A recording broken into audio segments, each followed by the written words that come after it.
Sindh assembly میں پہلی خاتون قائد حزب اختلاف کو منتخب کر لیا گیا ہے، جس کے بعد صوبے کی تاریخ میں وہ تاریخی لمحہ ٹی وی چینلز پر نشر ہوا، جس میں اسپیکر سندھ اسمبلی آغا سراج درانی نے متحدہ قومی موومنٹ پاکستان سے تعلق رکھنے والی رکن اسمبلی اور قائد حزب اختلاف کو اسمبلی میں مخصوص نشست پر بیٹھنے کا کہا۔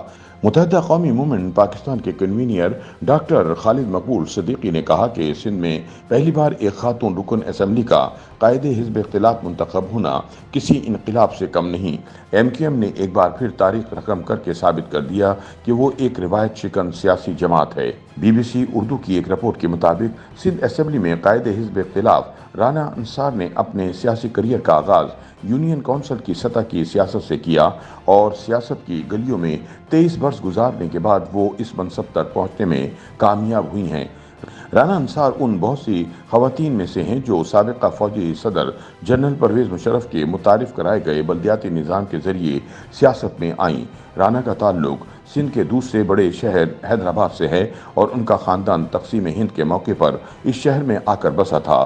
ان کا خاندان خواتین کی چوڑیاں بنانے کے کام سے منسلک تھا اور بقول رانا انہوں نے بھی گھر پر یہ کام کیا۔ اپنی ابتدائی زندگی کے بارے میں رانا بتاتی ہیں کہ وہ گھر پر ٹیوشن بھی پڑھاتی تھیں اور یہ وہ وقت تھا جب وہ سیاست کے بارے میں کچھ نہیں جانتی تھیں۔ وہ کہتی ہیں کہ ان کے پڑوس سے ان کے گھر آنے والی خواتین نے انہیں مشورہ دیا، آپ کو الیکشن لڑنا چاہیے، لیکن میں فیصلہ نہیں کر پا رہی تھی۔ بالآخر کاغذات نامزدگی جمع کروانے کا آخری دن آ گیا اور میں نے جا کر یونین کونسل کی عام نشست پر فارم جمع کروایا۔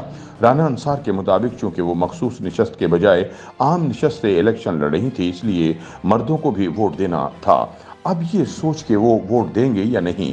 الیکشن والے روز میری حمایتی خواتین نے پنک کپڑے پہنے اور جب نتیجہ آیا تو مجھے سب سے زیادہ ووٹ ملے۔ رانا صدیقی یونین کونسل کی رکن بنی، جس کے بعد انہوں نے پیچھے مڑ کر نہیں دیکھا۔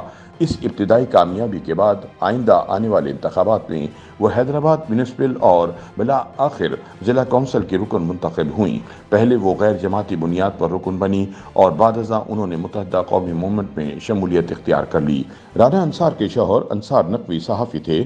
ان دنوں وہ حیدرآباد میں صحافت کرتے تھے، تاہم بعد میں وہ کراچی منتقل ہو گئے اور 2020 میں کراچی میں پی آئی اے کے طیارے کو پیش آنے والے حادثے میں ہلاک ہو گئے۔ 2013 کے عام انتخابات میں رانا متحدہ قومی موومنٹ کے ٹکٹ پر خواتین کی مخصوص نشست پر کامیاب ہوئیں۔ اس کے بعد 2018 کے انتخابات میں بھی انہوں نے یہ نشست حاصل کی۔ رانا کو پہلے ایم کیو ایم نے اپنا پارلیمانی لیڈر نامزد کیا، جس کے بعد انہیں اپوزیشن لیڈر کے طور پر امیدوار بنایا گیا۔ دھیما مزاج رکھنے والی رانا انصار کی نامزدگی بہتوں کے لیے حیران کن فیصلہ تھا۔ اسمبلی میں اس وقت ایم کیو ایم کے سینئر رکن محمد حسین اور خواجہ اظہار بھی موجود ہیں۔ خواجہ اظہار 2013 میں اپوزیشن لیڈر رہ چکے ہیں۔ اسپیکر سندھ اسمبلی نے انہیں مخاطب ہو کر کہا تھا کہ ان کی خواہش ہے کہ وہ قائد حزب اختلاف بنے، جس کے لیے وہ پارٹی سے بات کریں۔ ایم کیو ایم کے رہنما ڈاکٹر فاروق ستار کہتے ہیں کہ پارٹی میں اس حوالے سے کوئی اختلاف رائے موجود نہیں ہے اور خواجہ اظہار اور محمد حسین کی مشاورت سے ہی رانا انصار کو اس عہدے کے لیے نامزد کیا گیا تھا۔ تاہم سینئر تجزیہ نگار مظہر عباس اس سے اتفاق نہیں کرتے۔ ان کا کہنا ہے بظاہر ایسا ہی لگتا ہے کہ پارٹی میں اختلاف رائے موجود ہے، جس کی وجہ سے رانا انصار کے نام پر اتفاق کیا گیا۔ مظہر عباس کا مزید کہنا ہے کہ اس وقت تحریک انصاف تنہائی کا شکار ہے اور اس کو تنہا کرنے والی قوتیں نہیں چاہتی کہ ان کی مشاورت سے نگران سیٹ اپ آئے۔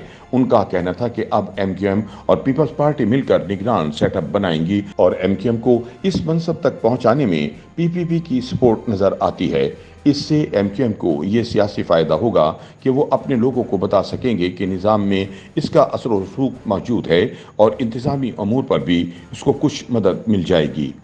یوٹیوب پر گوگلی نیوز دیکھنے کے لیے youtube.com کی سرچ بار میں googly news T V type کریں۔ گوگلی نیوز کے پیج پر سرخ رنگ کے سبسکرپشن والے بٹن پر کلک کرنا نہ بھولیے۔ یوٹیوب پیج پر اپلوڈ ہونے والی ویڈیوز سے باخبر رہنے کے لیے بیل آئیکن پر کلک کیجیے۔ آپ کو ہر نئی ویڈیو کے بارے میں نوٹیفیکیشن موصول ہو جائے گا۔